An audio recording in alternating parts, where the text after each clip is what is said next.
Audio check. Audio check.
Okay, so let's get started. First of all, welcome to the Spring 2024 edition of 677 Distributed and Operating Systems. My name is Prashant Shenoy, and I'll be the instructor for this class. So what I would like to do today is first go through the syllabus for the class so you have an understanding of what this course is about, what the course policies are, and so on. And then in the remainder of the class, I'm going to give you an introduction to what distributed systems are, why they are important to study, and so on. All right. So what you see on this URL on this slide is essentially the course web page. It's also in the email I sent out to all of you, and it's also on PRs. Okay, you didn't need to write it down, but that's the place where I will post course slides and course videos and things of that sort. All right. Okay. So let's get started. And with the syllabus. Okay, so course web page I already talked about. What I'm going to describe here is also reflected in the syllabus that's on the course web page. But very briefly, the course has 3 sections. Okay, so this all of you here are in the classroom section, but there are 2 other online sections of the class. Those students are asynchronous; they're following along. Okay, I'm actually broadcasting this live for those who want to watch in real time, but also all the course videos are going to be provided, well, not just to the classroom section, but really to the online section students as well. Okay, and as far as how the course is conducted, regardless of which section you are in, you are going to do the same work. All right, same exams, same labs, same homeworks. You have access to TAs during office hours. Everything is more or less the same. Only real difference is the lectures for all of you here in this section are going to be in person. For the other 2 sections, they are recorded. And for students who are really remote, we will have office hours or Zoom. But for everybody else, the office hours will be in person. Okay? Other than that distinction, everything else is the same as far as which section you are in shouldn't really make a difference in terms of what you should expect from this course or what we expect from you for this class. All right. Okay. So course staff. Okay. So we have number of students who are going to be helping as TAs. There are 6 TAs. Okay, one of them, Nathan, is here. Okay, you will get to know them because they are going to have office hours and so on. Okay, my own office hours are going to be on Wednesdays. Okay, right after class. Okay, so after Wednesday class, you can come and meet me in my office. They're going to be in my office, which is on this floor. Okay, but even if you cannot come on Wednesdays, there will be office hours every day. Okay, so you can go and meet somebody or the other every day of the week. Okay, and that is important when we have programming assignments and labs and so on, because you might need help. Okay, we will be here to help you. All right, so you will have daily office hours, but one day of the week will be my office hours. All right. Okay. So there'll be others who will help with grading as well. I won't put their picture here, but really you don't need to know about them. Really, you need to know who the TAs are, because they will be the ones you might be interacting with during office hours and so on. Okay. Course materials. Okay, although there is no recommended textbook for this class, okay, I will use a suggested textbook that's available for at no charge, okay, which is Tannenbaum's Distributed Systems book, 4th edition. Okay, 4th edition just came out about a year back, and that's the one we are going to use. You don't really need to buy it because the book is open source. You can download a PDF legally for free. Okay, if you so wish, you want to go buy it, there is a inexpensive edition on Amazon. But if you are okay with the PDF version, which is what I am using as well, you can download it from the author's website. The link to do that is actually listed on the course webpage under materials.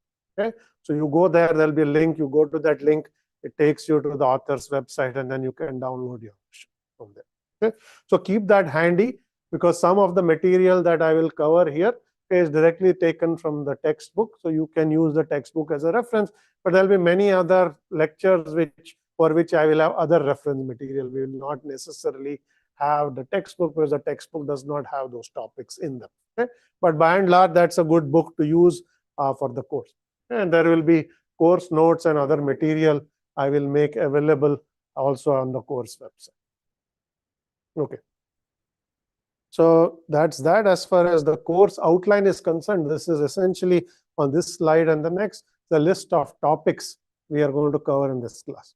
Okay. Today we'll do introduction, okay, which is what are distributed systems, why must we think about them carefully when we design large software systems, basics of distributed systems, and so on. Okay.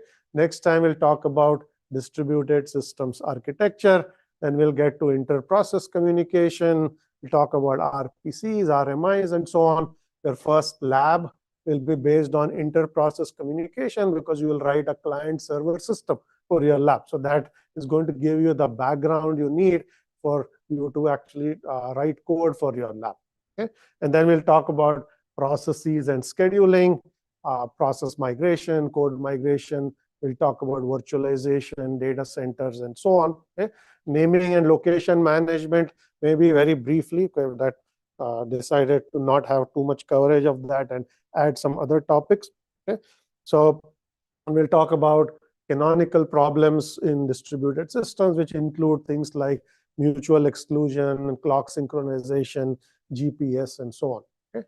And then towards the last third of the course, we'll talk about advanced topics like replication, consistency, distributed file systems, fault tolerance, security, middleware, and so on. Okay? And throughout the course, we will actually make references to many topics that are relevant to distributed systems. These include the World Wide Web, cloud computing, edge computing, sustainable computing, IoT, big data, multimedia, and so on. Okay, we might have some case studies on this towards the end of the class, but often throughout the lectures, we might make references to some of these systems as we go along. Okay? So that's in a nutshell all the topics we are going to cover in the next 24 or so lecture. Okay? All right. So let me talk a little bit about how the course is going to be graded. So we will have 2 exams for the course, one midterm and one final exam. Okay? Both of them will be closed book, closed notes exam. Okay? And that's going to be about 44% of the grade. Right? And then we will have 3 programming assignments called labs. Okay, that's going to be 45% of the grade. Each was about 15%. Okay, that's really where you will learn about distributed system. You can hear me lecture, but when you write code to instantiate those concepts in an actual system is where you really get to learn. So that's an important part of the course, which is also reflected in the grade because it has the highest overall components, 45% of the grade. Okay? And then it'll give you some assignments, which will be either homeworks, problems, or mini labs, just to give you some more hands-on exposure to whatever I talk about in the lecture. That's about 10%. Okay? And then we have 1% for class participation and participating on Piazza discussions. Okay? 45% labs, 2 exams, 44%. Homeworks and mini labs is 10% and 1% for class participation. Okay. All right. As far as the prereqs are concerned, the course assumes that you know something about undergraduate operating systems. Typically, you've taken a class in undergrad operating systems, that is adequate. Okay. If you haven't taken such a class, I'm not going to ask you to not take this class, but I'm still going to assume it's your job to know something about undergrad operating systems because this course builds on that material. Okay. So if you've forgotten or haven't taken such a class, I can point you to a nice textbook that is also open source. It's the same textbook we use for undergrad OS here. Okay, that class is called 377. Okay, you can refer to that textbook. Okay, the video lectures from 377 are also available. If you want to go refer to it, that's fine too. But it's your job to know about that material because we are going to build on that in this course. It's a grad level course, so it assumes undergrad knowledge of operating systems. Okay, all right. And the second important prereq is because 45% of your grade is going to be based on programming labs, it's expected that you know how to program well in a high level language, which could be Python or Java. Okay. So if you know something, either know how to program well either in Python or Java, you should be good as far as the course is concerned. Okay, because we will start using those programming concepts to start building distributed systems very soon. Okay. Any questions on this so far? Yes. Between the exams equal, like 20 each. Yeah. The question is the split between the exams equal? Yes. 22% midterm, 22% final. Okay. Both closed book, closed notes. The final exam date is already on Spire. It's May 15th. That's what we are going to go with. Okay. You will see that if you log into Spire, that's what it tells you. Yes, question.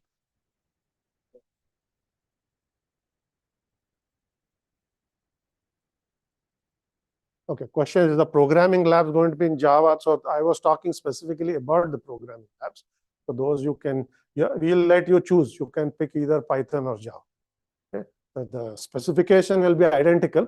You can write your code in one of those two languages. Okay. Earlier, we used to allow you to write in whatever language you wanted, but class has become big, so we cannot service like 6 different languages. If you run into some problem, we have to figure out what's wrong. So we standardized on 2 languages.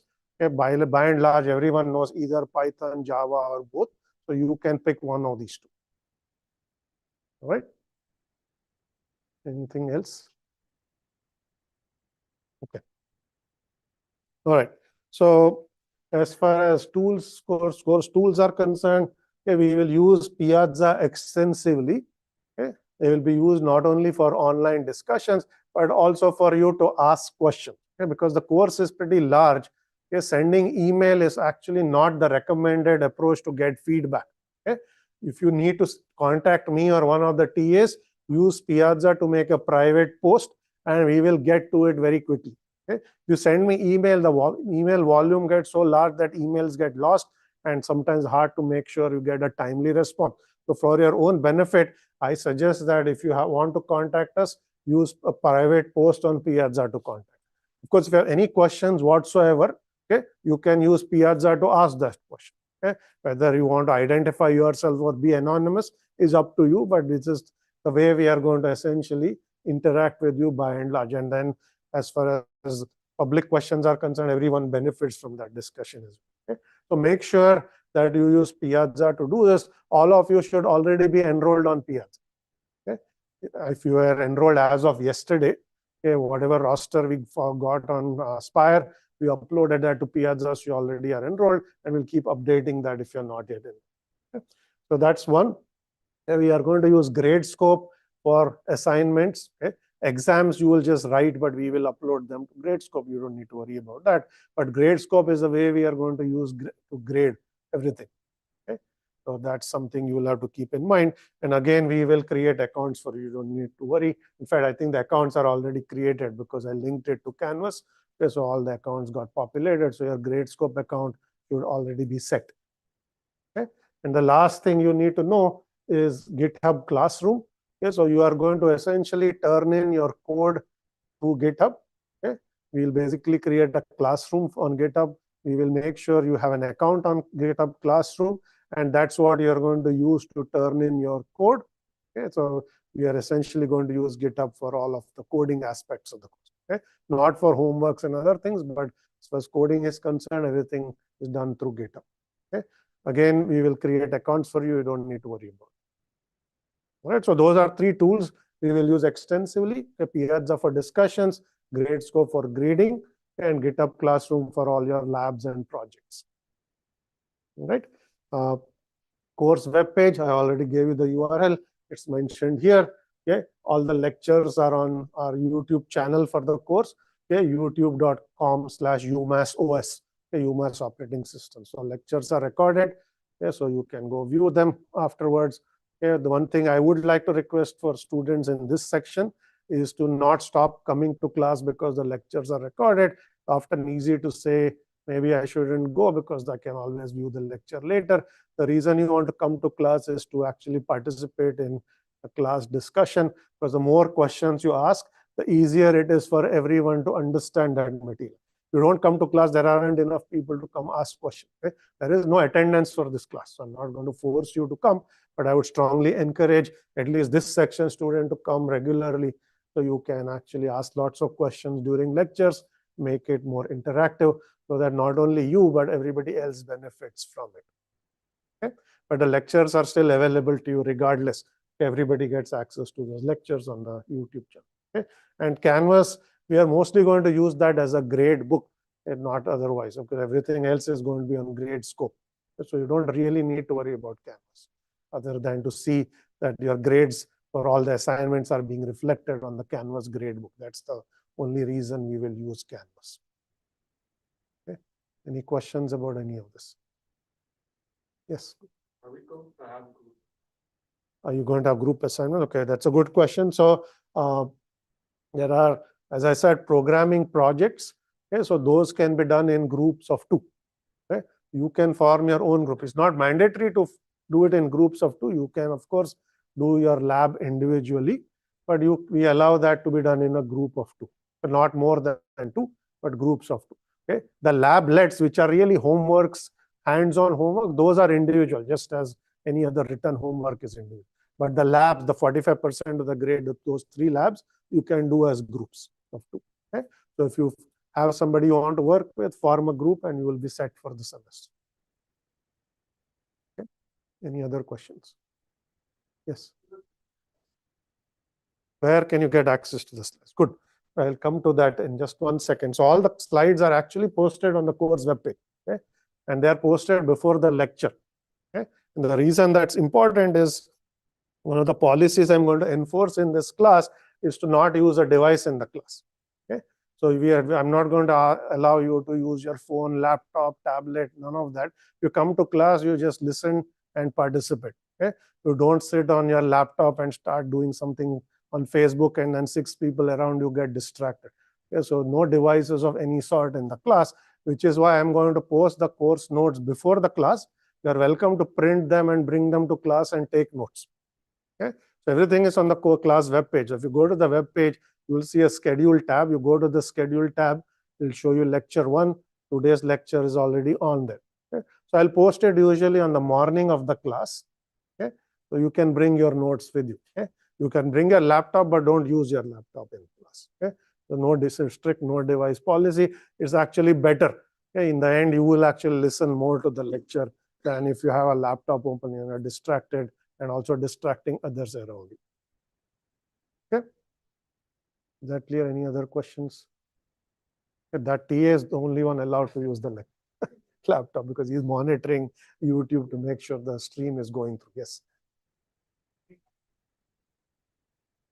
Okay, good. So question is, how much time do we give for the lab? So first of all, the lab schedule is already set.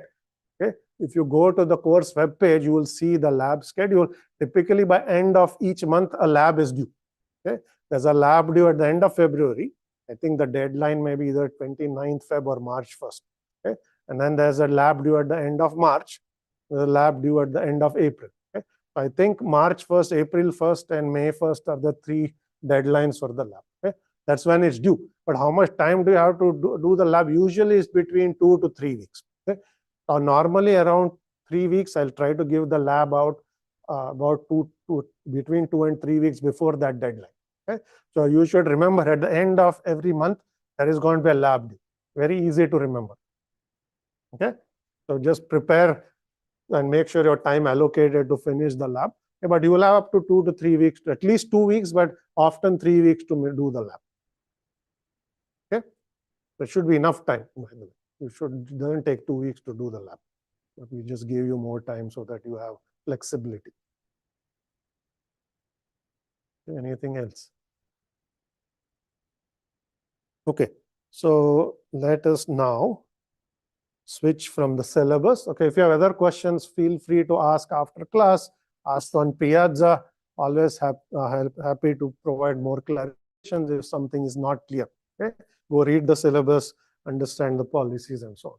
Okay, but now what we'll do is in the remainder of the class time, which is the next hour or so, okay, we'll talk about distributed systems. Okay, we'll talk about why they are important. Okay, say how do we define what they are, and then we'll look at a little bit of a history of distributed systems, how they arose, where we are today, how this field is evolving, and so on. Okay, so let's start with why should we think about distributed systems. First of all, most systems that you use, any computing system that you use on a day-to-day basis happens to be a distributed system. Okay, whether it's the World Wide Web, whether it's Google search engine, okay, whether it's cloud computing, if you use a P2P application, okay, all of these essentially are distributed systems. Okay, and this is also true for cluster computing, modern network computers, and so on. Okay, so it is important for us to understand, if you're interested in computing systems, to know how they work. Okay, how do you build these large systems? Some of these systems run on thousands of machines, tens of thousands of machines. How do you build one application that runs on 10,000 machines? Maybe you built applications or written code that runs on your laptop.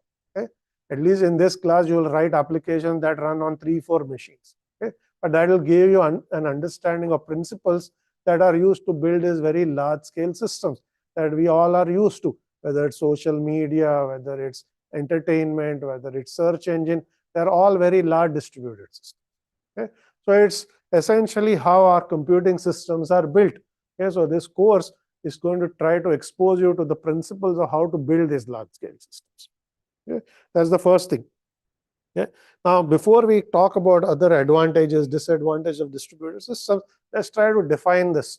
What is a distributed system? Okay, so this slide will introduce you to several different terms that are somewhat related to one another. Okay, so let's start with something called a network system. Okay, sounds like a distributed system, but what is it? Network system is simply a collection of computers that are connected over a network that somehow communicate with one another. That's called a network system. Okay, so if you take 2 machines, you put it on the same Wi-Fi network, and you can communicate from one machine to the other, network system. Okay, if you have a machine that or a phone that talks to a web browser, web server somewhere, that's also a network system. Okay, so that's a definition of a network system. Now, what is a distributed system, and how is that different from a network system? Okay, so a distributed system takes a network system and adds something on top of it. Okay, so a definition is given here, which says it's a network system of independent computers that appears to its user as a single logical system. Right? So what that means is you can take a network system, okay, and then you have these machines work together in some way so that they're logically connected. Maybe they just look like a single logical unit from the outside. Okay? That would be a distributed system. Okay? Simple example is Google search engine. Okay? It's a very large system. Okay? Large search engines will run on tens of thousands of machines, but your interface to it is simply a search bar. Right? So the whole system looks like a single logical system. You don't actually know what is happening behind. So it looks like a single logical system. So that's an example of how a network system has now become a distributed system. Okay? Now that's a very broad definition. Lots of different kinds of systems we encounter today will fall into that category. That includes parallel machines, that include GPU machines, all kinds of systems you might have encountered where they are multiple machines are connected over a network. They essentially are logically unified in some way, in some sort of a single coherent system will satisfy that definition. And we kept it intentionally broad because there are lots of systems or applications that will fall into this category. Okay? Now, having defined a distributed system, let me also explain two more terms, or rather one more term, which is decentralized system. Okay? Sometimes you will hear this term as well. You have centralized system, decentralized system. So you can ask, is a decentralized system the same as a distributed system? Now, if you think about the term decentralized, it looks like, okay, it's not centralized, so it must be distributed. So it must be something like a distributed system. So the two terms are similar. Okay? A decentralized system and a distributed system are some similar concept, but if you look at how the textbook defines it, it does make a distinction between the two, and the distinction is as follows. A decentralized system is a network system, okay, where the processes and resources on that system, the applications and the resources, are necessarily spread across multiple computers, which means it's not centralized. Okay? You basically take the processes, you spread them across more than one machine. So you've gone from centralized to decentralized. Okay? But just because you make something decentralized does not also make it distributed, because to make it distributed, you need a network system where the processes and resources are sufficiently spread. It's not that you just put it on more than one machine. You actually distribute them on multiple machines with some logical intent in mind. So that maybe if some machine goes down, the rest of the system continues on. You get other properties, not just you have more than one machine that runs your application. That will make it decentralized. But to make it distributed, you want more than that. You want other properties, which I will talk about in just a second. So adding all of that properties takes a decentralized system and also makes it a distributed system. Okay? So that's the distinction you want to keep in mind. So you have a centralized system where a process runs on single machine. Okay? When you take that process resources, you spread it on more than one machine, you get a decentralized system. Okay? And then you take a decentralized system, you add other properties like replication and transparency that I'm going to talk about in just a moment, you will get a distributed system. Okay? And that is what we mean by sufficiently spread across. Okay? That's the term that the textbook uses, which is why I stuck to that. Okay? So that's the difference between these three terms. Is that clear? What we mean by a network system, decentralized system, distributed system. Yes, question. Is a decentralized system a subset of a distributed system? A decentralized is a superset of a distributed system, because not every decentralized system will be distributed, but every distributed system will be decentralized. Okay? Any other questions? Okay. So let's think about now advantages, disadvantages. I'll talk about some of the properties that distributed systems offer and so on. So why would you want to build something that is not centralized? Why not put everything on one big machine and then you have something that is relatively straightforward to implement, because distributed applications are more complex than centralized applications. What do we get by doing all of this? Okay? So first thing you're going to get is, because these machines can communicate, you can share resources. Okay? You might have multiple CPUs, you might have multiple GPUs, you might have multiple disks on these machines. Okay? A process running on one of these machines can access remote resources. It can access the storage space on another machine. Maybe it can access the processor, it can access memory, it can access GPU, and so on. Okay? So resource sharing allows these applications to become more efficient than if you couldn't share resources. Okay? That's an important advantage of making something distributed. Okay? You get better price performance ratio. Okay? If let's say you have a website that's running on one machine, okay? Centralized application. Okay? Suppose you start getting a lot of traffic on your website. Okay? What can you do? Because your website has become overloaded. What would you do in this case? You can add more resources. There are two ways to add more resources. You can buy bigger machine. Okay? Still centralized. Okay? You just bought more cores, more memory, and so on. Okay? And as you get as bigger and bigger, okay, the machine gets more and more expensive.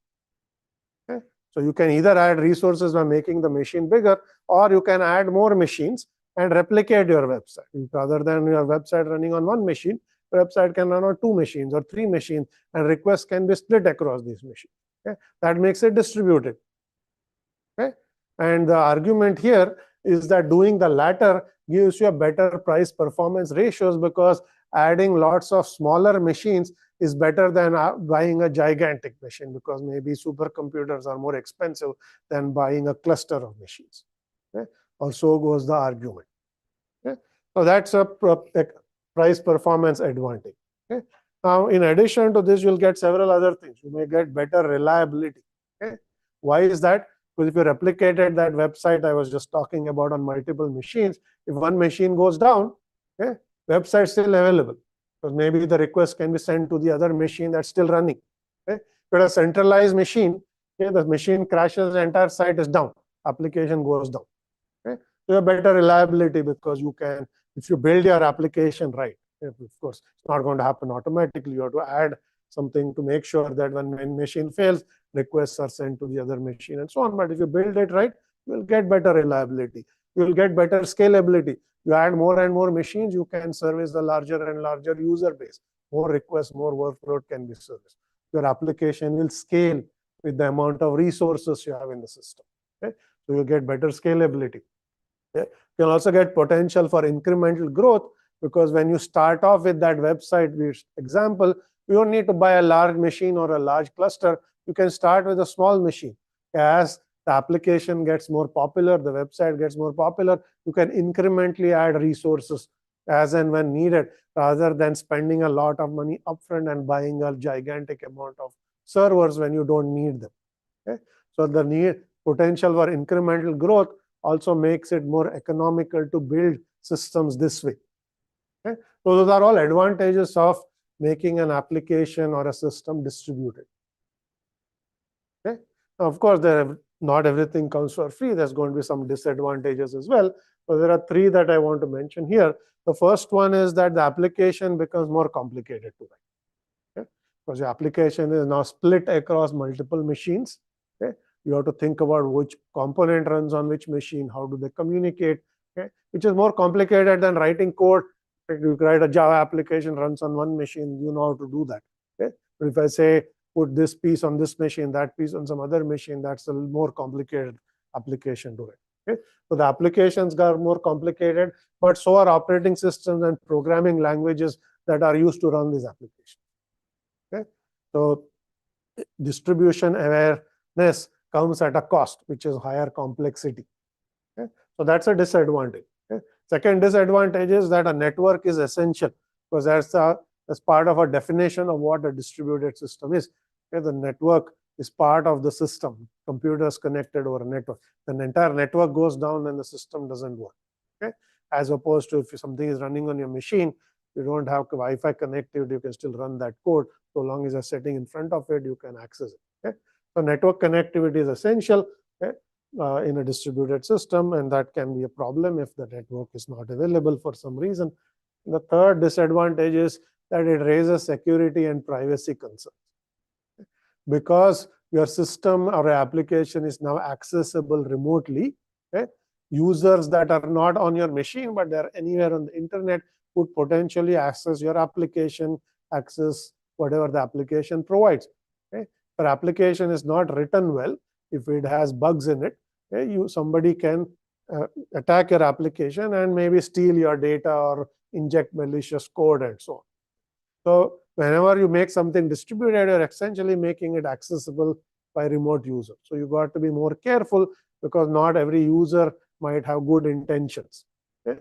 So that means that security and privacy aspects have to be considered, because that will essentially impact the system or the application you write. Okay? So these are some of the disadvantages of making an application or system distributed. Any questions here? Yeah, go. What does PL mean? PL is programming languages, OS is operating system. Yeah, so it just says you need languages that allow you to write a distributed application. Of course, your OS that runs the application needs to support distributed applications as well. Okay. Any other questions here? All right. So let's talk now about these properties that I was talking about, which I said can make a decentralized system work better in many ways and make it distributed. Okay? So these properties are listed in this table, and essentially the way you want to think about this property is, what is it that you are going to expose to your user, and what is it that you are going to hide from the user. Okay? So if you say something is transparent, okay, that means you are hiding it from the user, not that you're making it available. Okay? That's a definition in this case of transparency. Okay? So I'm going to start with one example, which is replication transparency. Okay? A replication transparency means that you are hiding that a resource is replicated from the user. The user doesn't know that the resource is replicated. Okay? If you have that property in your distributed application, that means that application is replication transparent. Not that the application has to be replication transparent, but if you wrote your application with and have that property be true, then your system, distributed system, is replication transparent. Okay? What's an example of replication transparent?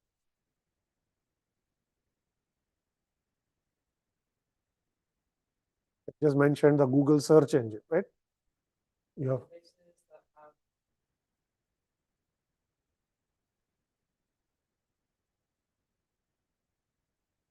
okay. A database that has data on more than one machine and will serve that data from the fastest. So long as you do not expose that there are multiple databases to the user, then it's replication transfer. Okay? So let me go back to the Google search engine example. Okay? You have access to a search bar. You don't know what is happening behind the hood. Okay? That entire system is replication transfer, because the search engine there is replicated on thousands of machines, but you're not exposed to it. Okay? You don't know, you don't care, you are just accessing the system as if it is actually interacting with through a search.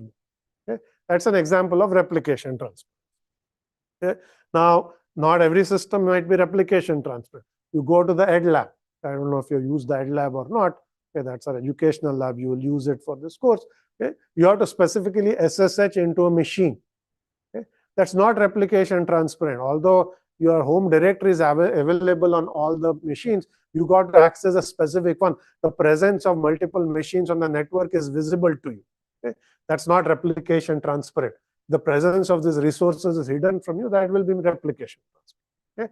That's an example of one of these properties. Okay? There are several of them. I'm not going to go through all of them.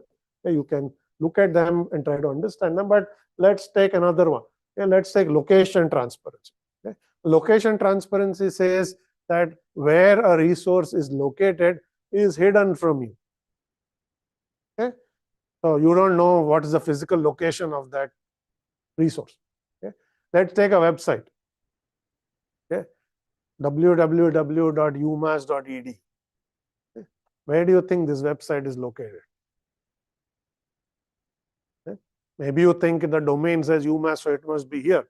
Okay? But that domain name doesn't tell you where it's located. In fact, the website for UMass is not located here, it's somewhere in the cloud. Okay? Be that as it may, what I'm trying to say is the web is an example where the domain name does not reveal the physical location of the resource. In this case, that's the website. That is an example of location transparency. Okay? Yes, your question. Yeah, so I think that's a good question. Why is it called transparency if you're going to hide the resource? That's a technical term that's been there forever. When you say something is transparent in computer science, or in at least in systems, it means you hide that from it. Okay? Although it seems like when you make it transparent, you should actually be able to see that thing. It means the opposite of what it says. Okay? But that's just a terminology that has been there for decades. So that's what we are going to go with. Yes. I'm not talking about the location or application, but about the failure property. Mhm. Says that the failure and recovery of a resource. Isn't the logic, inherent logical distributed system benefit is that if one fails, the person using it does not get to know, and he can always access a different resource. Okay.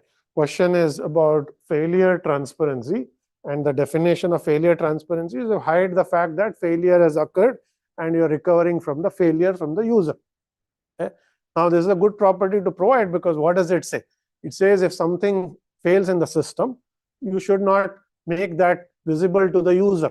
You should hide that and somehow recover from it so the user doesn't know that something is failed. Right? That is exactly what you just said. Okay?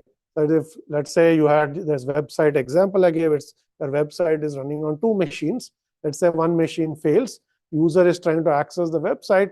The fact that a machine has failed should not matter. Your system should automatically send that request to the other machine. Okay? Then you made your system failure transparent. Okay? Basically, the fact that there's a failure is hidden from the user. Transparent means hidden. Okay? So that's what it means.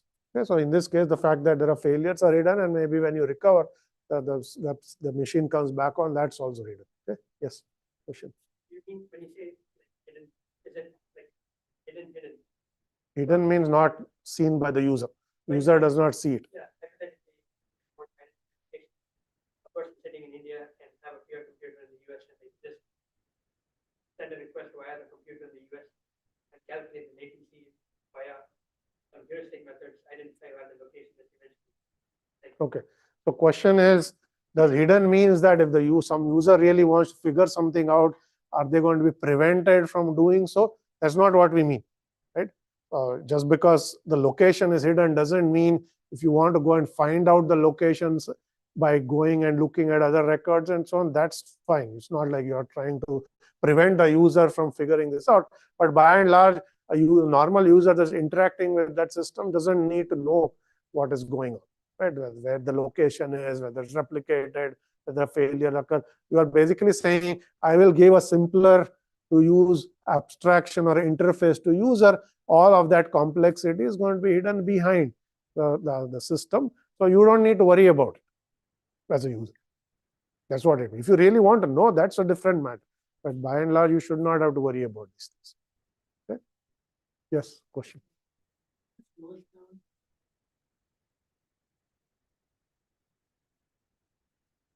Okay, question is, if the system gets overloaded and shuts down, is it failure transparent? That's your question?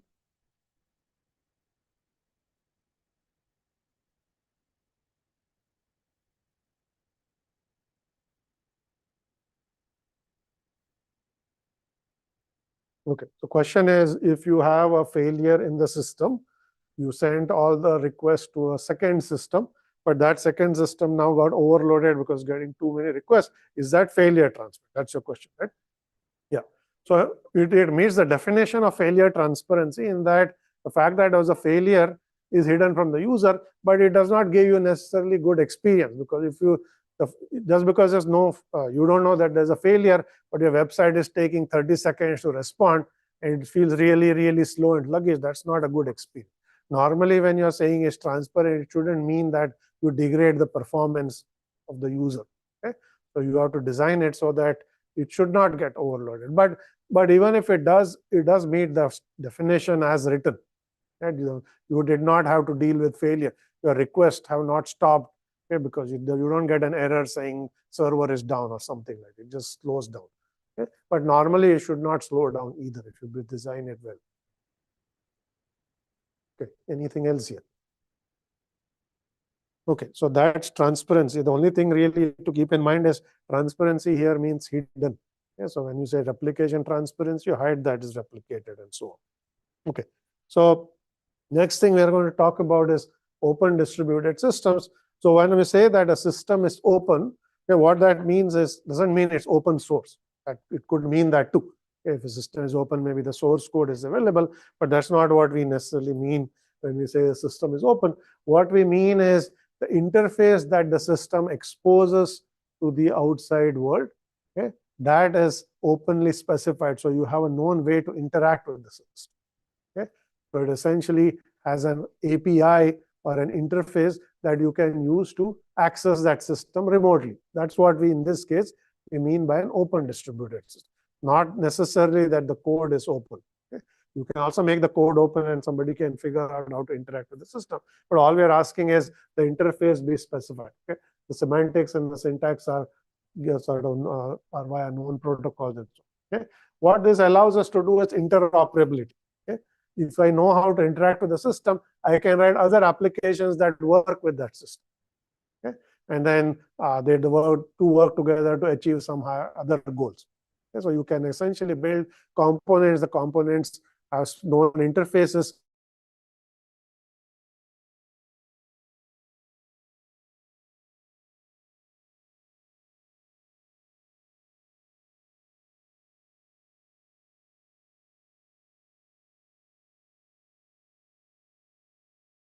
Okay? The server is a machine that's providing this.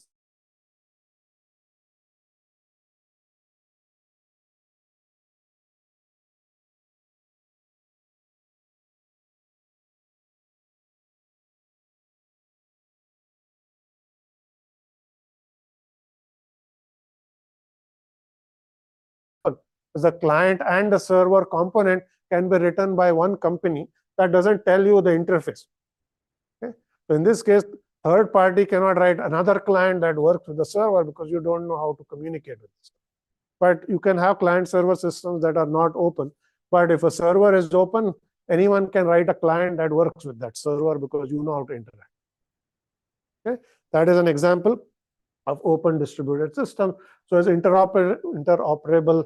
It can be portable because if the interface is the same, you can essentially write a new server and run it on some other machine. So long as it exposes the same interface, it works the same way. Okay? And it's extensible because you have specified the interface, so you can extend it with new interfaces. So this is a very common way of writing distributed application. A lot of the services you see on the web, they all expose APIs. Okay? Google Maps has a well-defined API. Okay? You can write a client that goes and essentially fetches a map for a specific location because it tells you how to send a request to make that does exactly that. Okay? And the same is true for many other services. Okay? Whether it's a social media application, whether there are all these map-based applications, they all have interfaces they're specified. Okay? And in this course, you will actually see how to write these interfaces as well. Okay? That will be in lab number 2. Okay? And then you will know how to define these interfaces so that it's easy for others to essentially communicate with your application and so on. Okay? So that's open distributed systems. Okay? Now let's come back and think a little bit about centralized system, because I talked a lot about distributed systems. Let's look at the advantages of can occur. Okay? Centralized systems are not bad, by the way. They are simpler to write. Okay? If they achieve a certain task, that's a better way to write your app. But when you want to write applications that try to scale up, that serve a large number of users, centralized applications have limitations. Okay? And those are the ones that we have listed here. Think about 3 ways of centralization. Okay? You can have a centralized service, which means that there is a single server for all users, one server like a single website. Okay? You can have a centralized data, which means that all the data used by an application is on a single machine, maybe on a single disk or something like that. That's called centralized data. Okay? And you can have centralized algorithms, which means that the algorithm the application using is centralized. It runs on one machine. Okay? So these are 3 dimensions of centralization. Okay? Either the server, there's only one server, so it's centralized. The code is centralized, okay? Or the algorithm is centralized. Okay?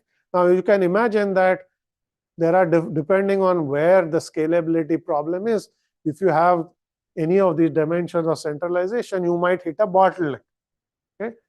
In case of a centralized service, I gave you the website example already. Your website running on one machine, lots of traffic comes to that website gets overloaded. Okay? That does not scale beyond a certain. There's a scalability limitation of a centralized service. Okay? The same would be true for centralized data. If you put all of your data for a single database, okay, and your remote application gets lots of queries, okay, the database gets overloaded. Centralized data will also have a scalability limitation. Okay? And the same is true of a centralized algorithm. Okay? So the centralized algorithm assumes that it knows everything about the system. Okay? And it makes decision based on some sort of knowledge about the system. Okay? And often that might also be problematic. Okay? Simple example is, let's say your website running on n machines. Okay? There is a centralized load balancer. Okay? Requests come to the load balancer. The load balancer says, I will. A very simple idea. Okay? Request come to one machine. So that machine keeps track of load on all the other machines and sends each request to the least loaded machine. Okay? It's a very common approach to build website. Okay? That's a centralized load balancing algorithm. Okay? It assumes that load balancer knows about the load on all the machines. Okay? But load on all the machines is not static. It keeps changing all the time. Every time you send more requests to a certain machine, its load changes. Okay? So this centralized algorithm either has to keep checking with every machine what is the most recent load to make proper decisions, or it's going to use stale information to make decisions, which is also bad. Okay? Either there's a high overhead to collect all this information, or as soon as the information gets outdated, you are making decisions based on out-of-date information. Okay? Neither of which is good. Right? So you can come up with distributed versions of these algorithms and so on, which we'll look at later. But it should give you some sense of why, if your algorithm is centralized, there might also be a scalability. Okay? So whether the service is centralized, data is centralized, or the algorithm is centralized, they will all run into some scaling problem beyond a point. Until then, everything is good. It's actually the right way to do things. Okay? But beyond a point, if you want to scale to larger users, more workload, you might have to think about distributed architecture. Any questions here? Okay. So we will get to how to scale much later in this course. Okay? But here I'm going to just give you some principles. At this point, some of these may not actually make sense because you don't have enough background to understand whatever I'm going to say here. But let me say it anyway and give you some intuition at this point. And we'll come back to this much later when we talk about replication and consistency and so on. Okay? So if you want to make your application either decentralized or even better distributed, okay, you need to assume some principles. Okay? First is no machine should assume complete information. Okay? Information should be distributed. Okay? That's called state. Okay? State is essentially information about that the application keeps track of. Okay? As far as possible, you should make decisions based on local information, not global information. Because if you need to make decisions make on global information, there's more overhead in collecting the data. Decisions based on global information. It needed to know the load on all the machines. Okay? That's a high overhead to collect all that. So as far as possible, make decisions based on local information. Much better. It scales better. A single failure should not bring down the system. Okay? So if you have n machines, one machine fails, the entire system goes down. That's not a good design. Right? So you want to make sure the other n minus 1 machines can continue to function, application continues to run. Okay? So there should be a single point of failure. This is called a single point of failure. You can often write distributed application, but there's a single point of failure that can bring the system down. Right? You can have a gigantic website, but let's say the login database is kept on one machine. That database goes down, people can't log into your application. Doesn't matter whether the other machines are up or not, they can't access your app. Right? So you should not have anything that is only running on one machine. Typically, there should be a way for it to fail over to another machine. Okay? And makes the application much, much harder to write, by the way. But that is the way you write this application so that you're not going to a single point of failure. Okay? You should not assume what is called a global clock. Global clock essentially means you should not assume the machines are tightly synchronized in time. Timestamps and clock values to make all kinds of decisions in the system. Okay? but you should not assume tight synchronization, because as we will see,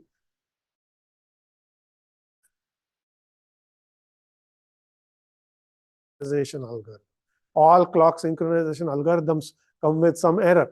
So if you make any assumptions based on timestamps, often you might actually make erroneous decisions. So to the extent possible, you should not assume clock synchronization, do not assume single points of failure, you should make decisions based on local information, and you should assume that there's no global state anywhere in the system. Okay? If you follow these principles, you will essentially design your applications well. Okay? In the very first class, it's hard to appreciate what some of these things mean.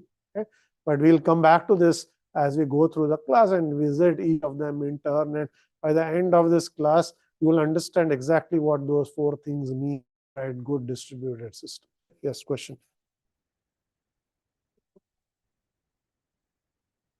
The question is, in a distributed system, will the load balancer be a single point of failure? If you have one machine that's a load balancer, that is a single point of failure. That is why you don't want that to happen either. Either you should replicate the load balancer or have some other machine be willing to take on that task and so on. Okay? Not every system is built that way. Okay? They will have single load balancer, but that is one point of failure. Okay, all right. So there are many different ways to build systems. We'll get to asynchronous communication, we'll get to distribution, caching, replication. All of these will help you scale your application more. Okay?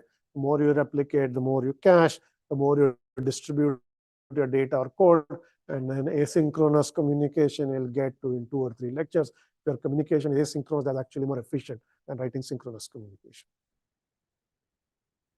Okay. So with that background, the remaining, whatever, 20 minutes or so, I'm going to go into sort of a history lesson of how distributed systems evolved, okay, and where we have ended up today. Okay. So the history of this field goes back maybe 50, 60 years. Okay. So the early machines that were distributed essentially assumed what was called a mini computer model, where there was one machine and you had these things called dumb terminals that connected to that machine over a very slow network. You could essentially write your code on that machine, and it would execute on the actual machine, on the terminal, it would execute on the actual machine. Okay, so essentially that did some sort of remote processing. It could fetch remote data and so on. Okay? Very early form of distributed system. Now the next step immediately improved things where machines got more powerful. So you didn't have to give users low-end terminals. You could give them a workstation. Okay? Workstation had a good processor, good memory, good disk. So you could essentially now do your computation locally. Okay? But these workstations are also connected over a network. So not only could you run code on your machine, you could run code on somebody else's workstation if it was not in use, say. Right? So you could essentially take what was called a network of workstations and then use all the resources not just on your machine but on other machines. These were early forms of distributed systems, because now you could use resources on multiple machines. You could essentially have code that basically migrated from one machine to the other and so on. Okay? And we'll get to that model when we talk about processes and distributed operating system. You will see how those early systems were designed. Okay? From that arose the standard client-server model, because what happened is some machines got more powerful. So then rather than having all of them being workstations that were equally powerful or equally not powerful, you had some machines that had more capacity than others. So then you had workstations and you had servers.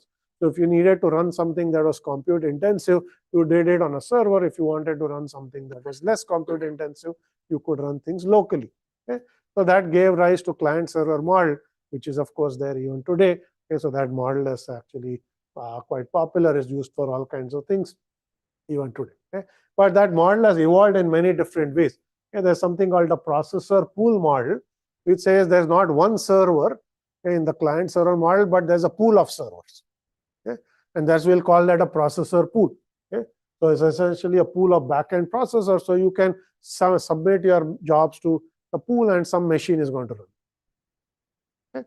So that was the next step in the evolution. So instead of, you went from many workstations to many workstations and one server, to many workstations and many servers. Okay, so that's our processor pool model, and that processor pool these days is called a cluster. Right? So you have a cluster of servers. Okay, so you can essentially submit a job to a cluster, and it'll run that job and send back the result. Okay, so large clusters are essentially run in what are called data centers, which we'll talk about. Where you can take these clusters and connect them over the net or an internet. So not if you have more workload on one cluster, it can send your job to another cluster. Okay, so the clusters themselves are connected. Now the servers are connected. Computing system, you can essentially have this. If you have large clusters in a data center that offer these services for a fee, that's called a cloud computing model. Okay, so the cluster computing model has many flavors. There's a grid computing version. There's a cloud computing version. The cluster computing model. Okay? And that is by and large where we have ended up today as far as large scale distributed story. So there's a lot more evolution of distributed system on the smaller side as well. Okay? This is the large scale system. Okay? But there are all kinds of small shape or form. Okay? So you have essentially what are called distributed pervasive systems, which basically means that technology advances have caused hardware to become so cheap that you can put a processor and a wireless radio into practically any device. Okay? And that device can now communicate with other devices. It can communicate with the network. So now everything is smart. Your toaster can actually be on the internet. Okay? Why it's not clear, but it is on the internet. Okay? But it has networking capability. So all these small nodes can communicate with one another and form what is called the Internet of Things. Okay? That's a distributed system as well. Okay? Your TV has a processor. It's a smart TV. Okay? Your car has a processor. Anything you can practically touch seems to have a processor. Okay? So all of them not only have a processor, they have communication capability. Okay? If you go back to our definition, it meets our definition of a distributed system. Okay? So not only have things evolved on the large scale, but even on the smaller side, all these devices now can do local computation, local and can communicate and so on. Okay? So computing essentially has become pervasive. Okay? That is what is meant by distributed pervasive systems. And we will, so that is some people will call it sensor networks, others will call it Internet of Things, and by and large mean the same thing. It's just small devices that are designed for specific purposes that have computing communication capability, and they can essentially communicate with other devices. Okay? So that has continued to evolve. There are lots of now domain-specific versions of this because you can have sensors to do health tracking. Your Fitbit can be a smart device and all kinds of things like that. Okay? And same with smart homes and all these other applications. Okay? So these are emerging models of distributed systems. Okay? So that's basically where things are still evolving quite a bit. Cloud computing has been around for more than a decade now, but a lot of these things are still going on in evolution. All right, so very quickly, I'm going to talk about uniprocessor operating systems and then tell you how they differ from distributed operating systems, and then we'll be done for today. Okay? So I'm assuming if you've taken a class in a undergrad operating system, you have some knowledge of what an operating system is. Okay? So the operating system is basically the piece of software that runs on top of your hardware on your machine and gives the user and the user's application easier to use abstraction. Essentially, it's an arbiter of resources. It gives logical abstraction. So for example, your operating system gives you a file system abstraction. So you can create data and store them in files, but as a user, you don't need to know where on the disk that file is. Okay? That's the operating system's job to figure out which specific location to put that. Similarly, you can start new application. You can start a browser, you can start a word processor.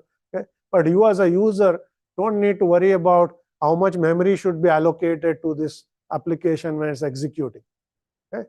Should it be given 1 megabyte, 10 megabyte? You don't need to worry about it. You just start your application, you do your work, the OS takes care of that for you. Okay? You don't need to worry about if there are 10 applications running all at once, how should the hardware be allocated, how much time should be given to this application versus this other application. Okay, the OS is going to take care of that for you. Okay? So in some sense, a lot of the underlying hardware features are again hidden from the user by the OS. Similar to how distributed systems hide lots of complexity, the OS is also hiding a lot of complexity, because otherwise the machine would be very hard to use. Every time you created a file, you have to go to disk to find an empty location, say put it there. Okay? That's just something you don't have to do. OS will do it for you. Okay? So giving an interface that is much easier to use than actually using the hardware directly. Okay? So that's what a job of the OS is. Okay? Now, again, just as distributed systems have evolved, so have operating systems. Okay? The early operating systems were written as a single blob of code, which were called monolithic operating systems or monolithic kernels. The kernel is the part of the OS that actually is the thing that boots up when you start the machine. Okay? So monolithic OS means essentially the entire OS is like one program, like a central, think of it like a centralized application. So it's just one thing that boots up, and that's your monolithic. Okay? Now, as operating system began to get more and more functionality, writing OSs as a monolithic piece of code did not scale very well. But then each OS developer had to know about every single part of more modular. Okay? So operating systems evolved in many ways, okay? And so there were many different ways to make this modular. One is called a layer design, okay? Where the functionality is decomposed into n layers. Okay? Each layer can talk to the layer above and below it. Okay? So layer I can only talk to layer I plus 1 and layer I minus 1. Okay? The network protocol stack, which is part of the OS, is written in a layered fashion. Okay? TCP/IP, if you know something about TCP/IP or the OSI protocol stack, that's a layered design. Okay? If you don't know about it, don't worry about it. Okay? You need to know what layered design is. You don't need to know what network protocols are for now. Okay? So that's one approach. Okay?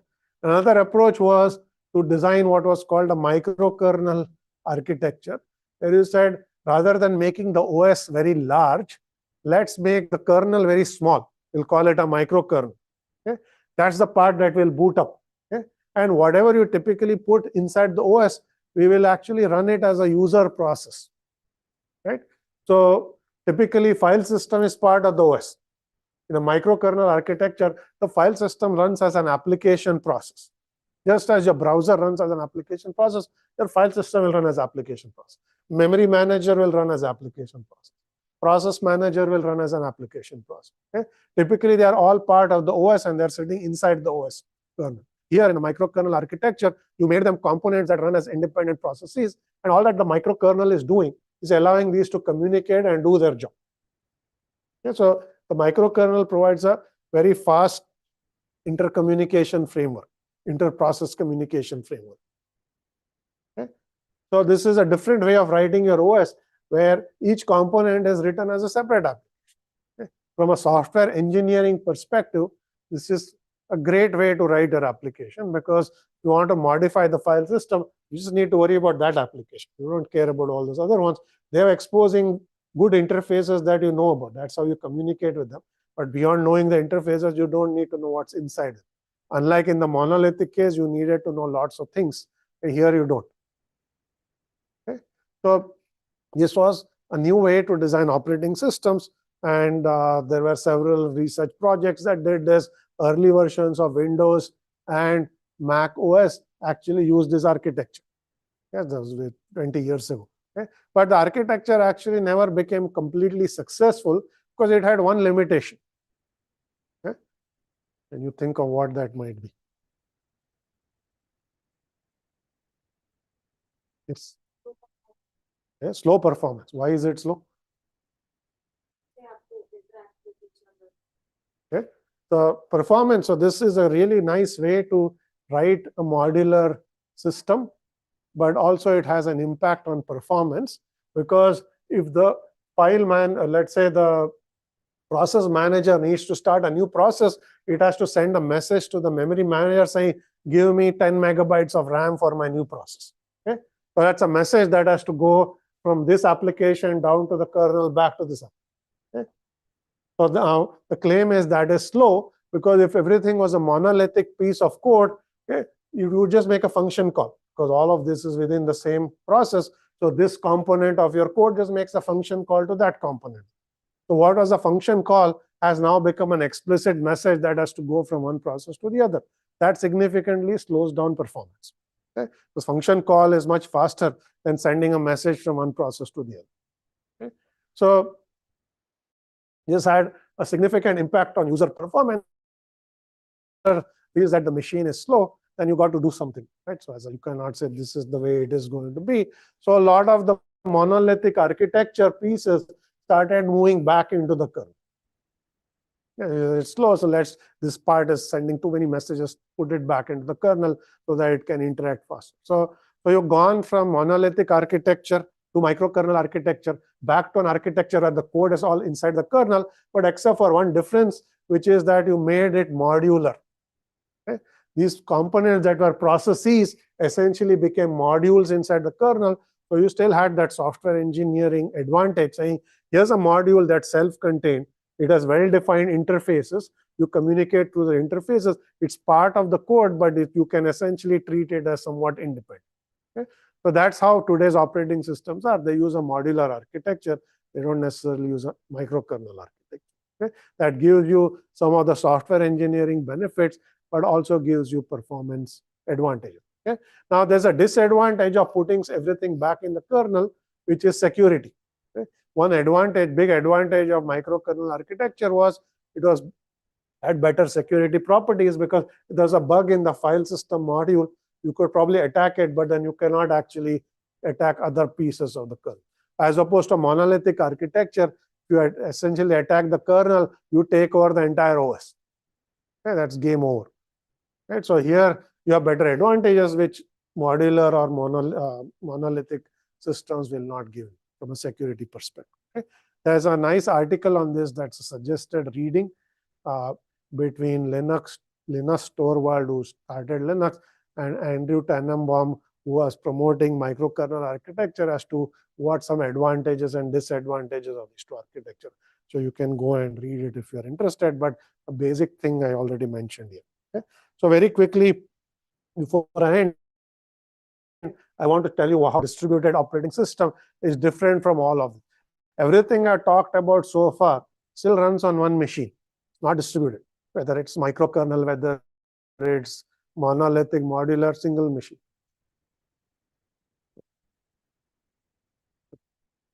Right? So still, so what a distributed operating system does is it takes the kernels on multiple machines and makes this entire set of machines look like one logical machine to the end user.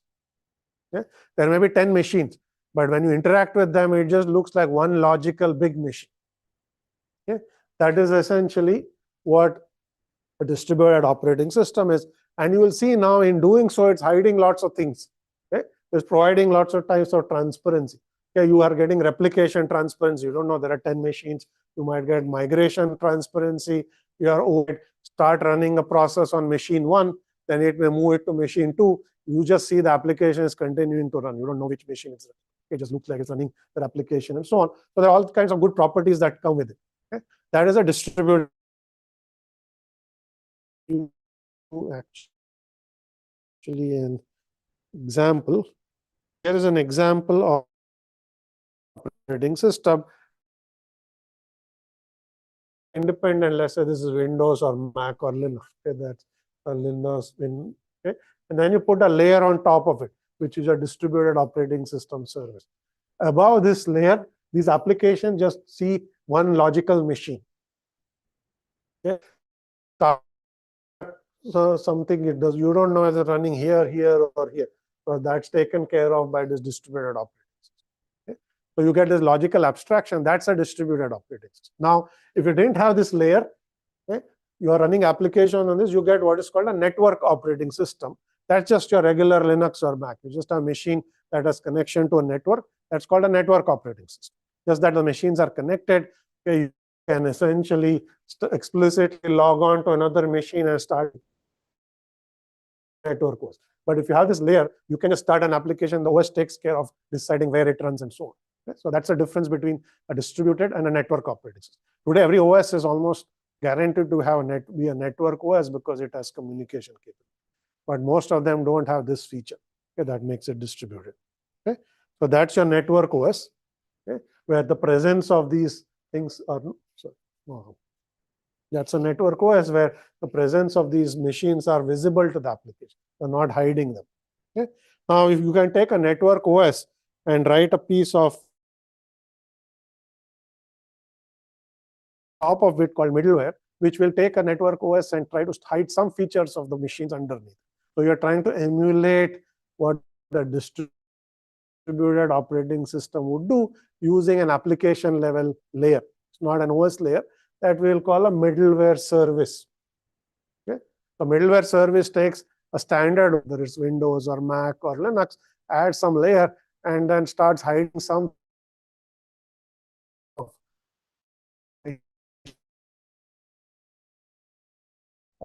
so it's easier to use. Because most applications are standard machines that are not running a distributed. Okay? So keep these three concepts in mind. We started with the monolithic kernel, so single machine operating system. And then we said you can connect those machines together, you get a network OS. That's every machine, every OS you have today actually is that. Okay? And then if you run a layer on top that hides the presence of the machine, that's a distributed OS. Okay? Or if you as a user, a developer write this layer as opposed to OS designer, so it's not an OS component anymore, it's an application level layer, then you get a middleware service that is trying to give you something similar. That's called a middleware OS. Okay? So there are these 3 or 4 concepts rather that you need to know. I'm going to end here. I'm not going to go through this table, but you can go and understand the differences between a distributed network and a middleware based operating system in terms of what it exposes, what it hides, what kinds of advantages it has. Okay. All right.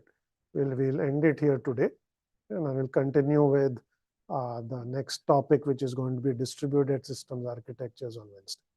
Okay. All right. Thanks.